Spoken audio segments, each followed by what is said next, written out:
Well, good afternoon, Tiffany. Thanks for coming in and having a chat. As you know, we're doing a podcast for Gladstones to help people kind of find out a little bit about who we are and what we do, the processes involved, for anybody who's interested or has any questions.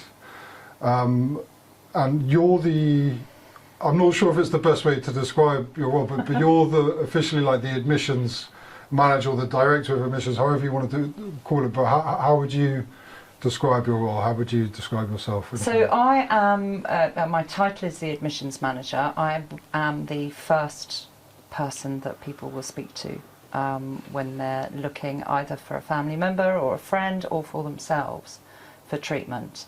So we have, a number of helplines that people are able to get in touch, and they will generally get me on the end of the phone.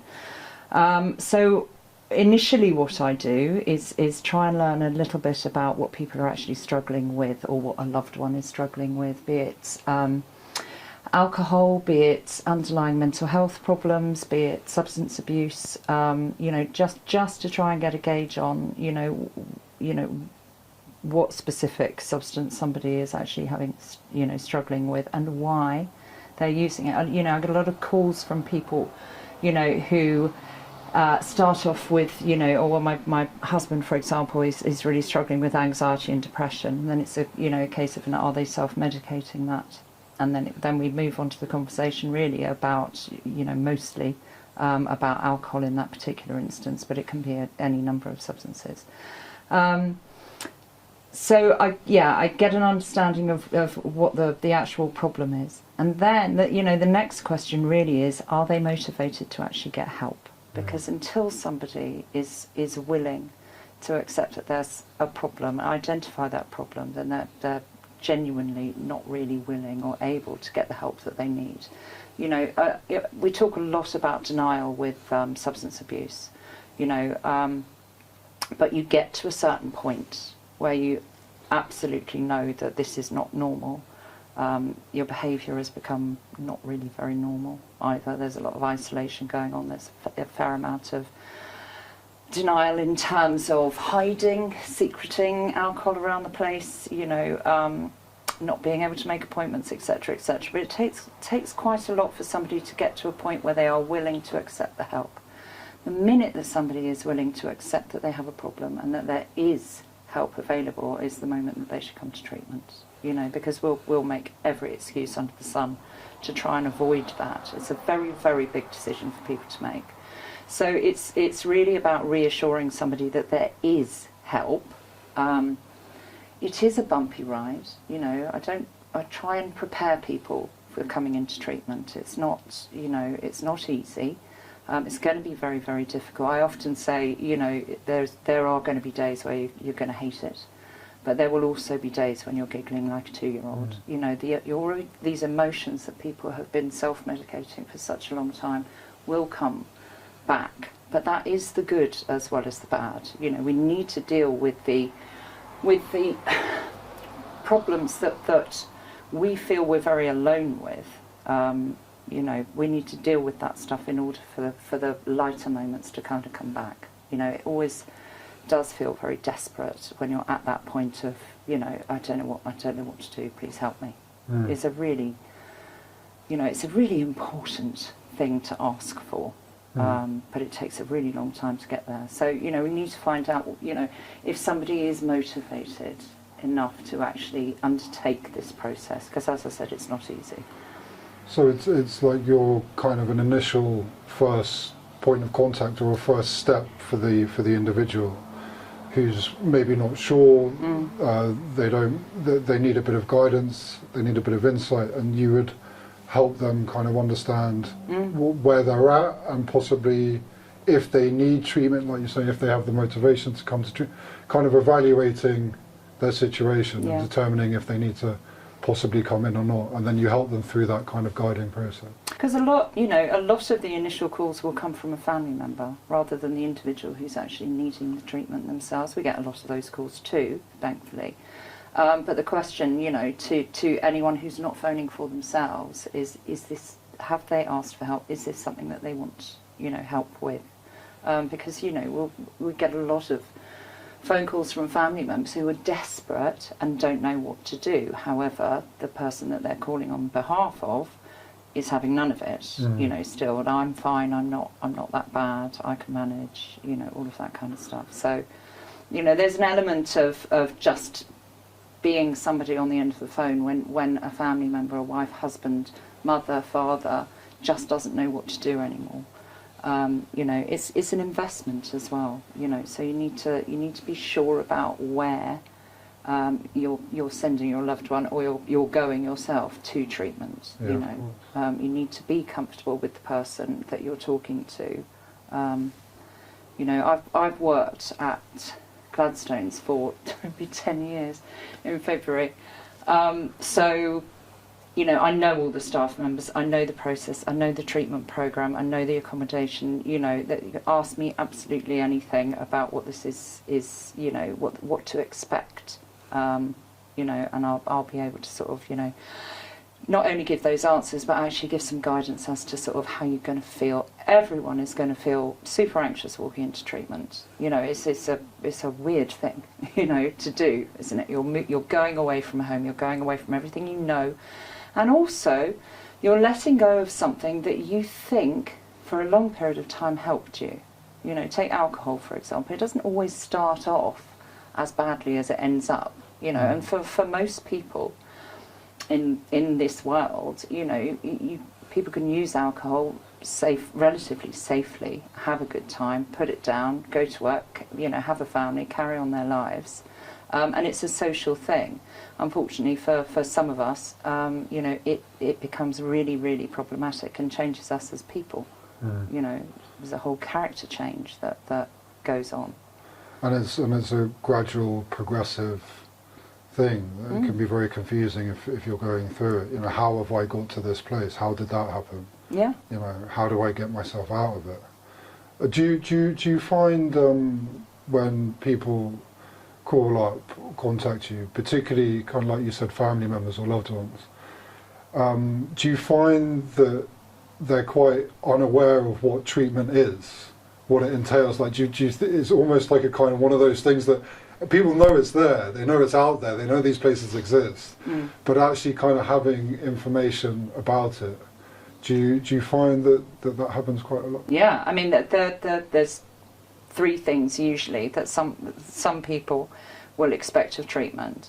You know, one is a hospital, you know, really, really clinical setting, ward, doctors, nurses, psychiatrists, you know, the whole shebang, like, you know, an actual hospital.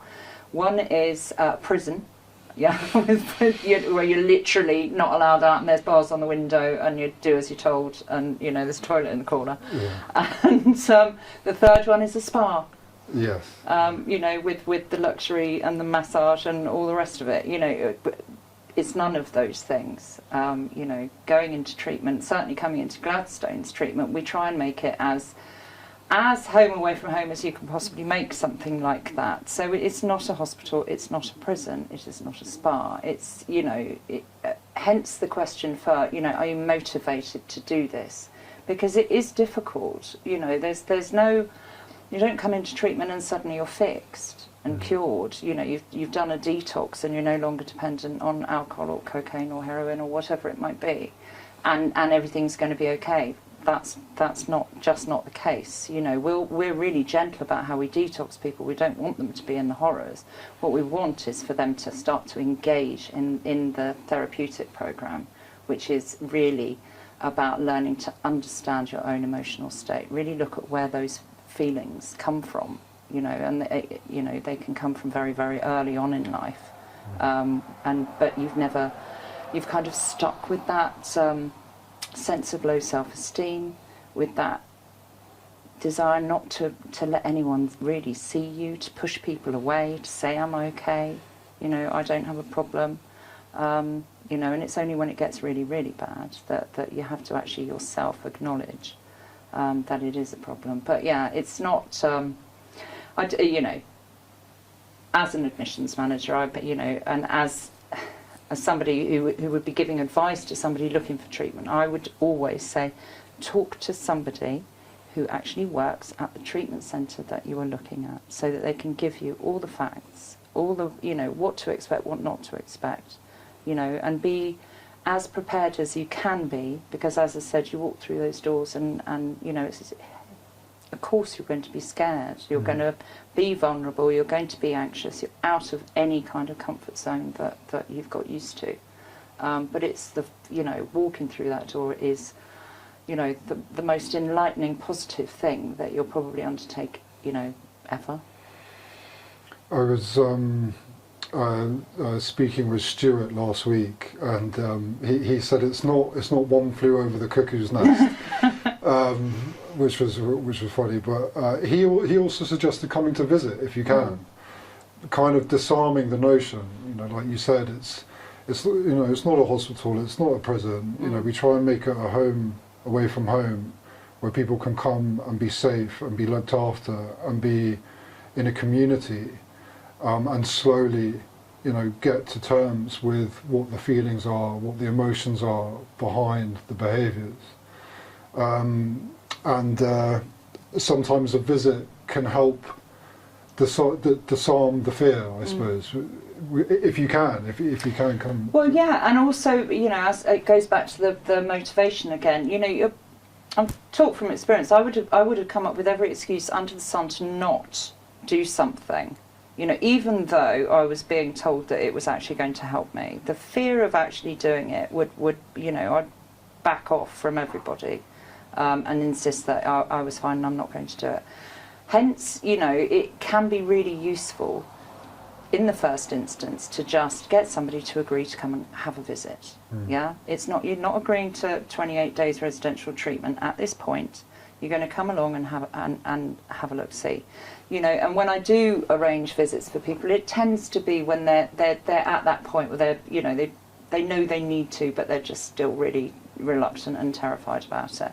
And I would say something like 98.5% of anyone who comes for a visit decides that they do want to come into treatment, because what we'll do, within reason and within time frame, is they'll get to meet Stuart, they'll probably get to have a look around the place, have a look at the bedroom, have a look at the dining room, etc. We'll also get them introduced to one of the therapists, and if you've been in a family environment and somebody is asking you how you feel, you're unable to really articulate how you're feeling. I never was able to. I would get the "why are you doing this, Tiffany?"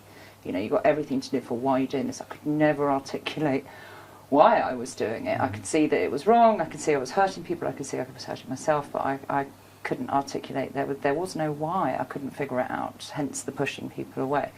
But you sat in front of a therapist, and they're very, very quickly are able to connect with somebody, because they can ask you the right questions, and they will persevere with that question.